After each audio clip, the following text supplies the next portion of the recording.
আমি তোমার জন্য স্পেশালি কিনেছি এটা, তোমাকে খুব ভালো মানাবে। দেখো। আমাদের কোনো গিফট লাগবে না মোহনা।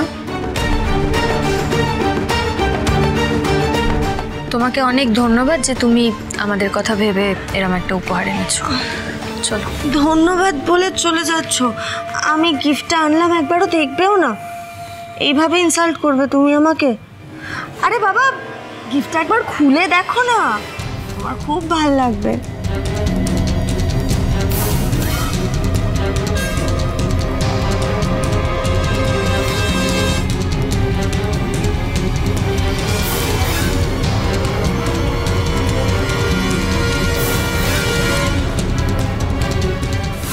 সাদা থান। কি পছন্দ হয়েছে তো? বলো কেমন চয়েস আমার? তোমাকে খুব ভালো স্যুট করবে। দাঁড়াও আদি। কি হলো শুভ? কি শাড়ি আছে ওখানে?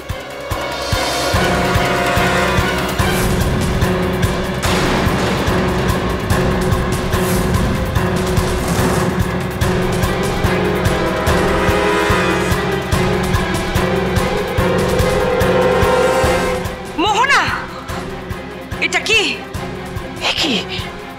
এরকম শাড়ি কেউ কেউ কি করে দিতে পারে, তাও গিফট হিসেবে? এ বাবা, সরি সরি, অ্যাকচুয়ালি আমি না এই শাড়িটা বলিনি, হয়তো কোনোভাবে দোকানে এক্সচেঞ্জ হয়ে গেছে, জানো তো। দাঁড়াও, কোনো টেনশন করো না, আমি এক্ষুনি চেঞ্জ করে দিচ্ছি।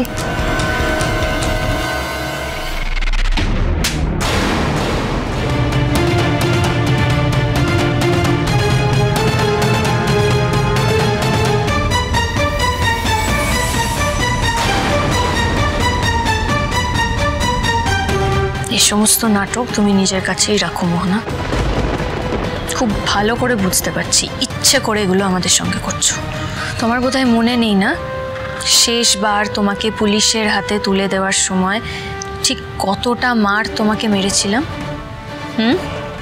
ভুলে গেছো?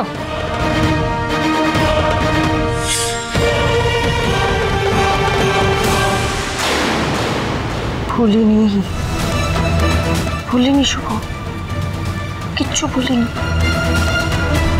তোমার দেওয়া প্রত্যেকটা ক্ষত চিহ্নের দাগ না আমার মনের মধ্যে তকতকে হয়ে আছে।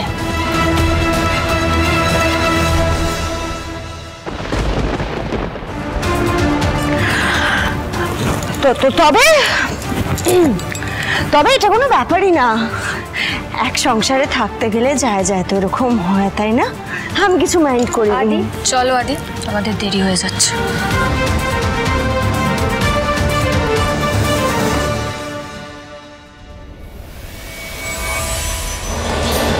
তোমার দেওয়া সব আঘাত তোমাকেই সুদে আসলে ফেরত দেব শুভ।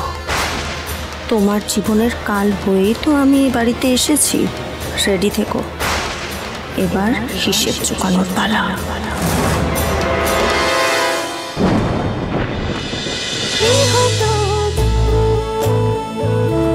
গৃহপ্রবেশ সোম থেকে রবি রাত 10টায় স্টার জলসায় ও জিও হটস্টারে।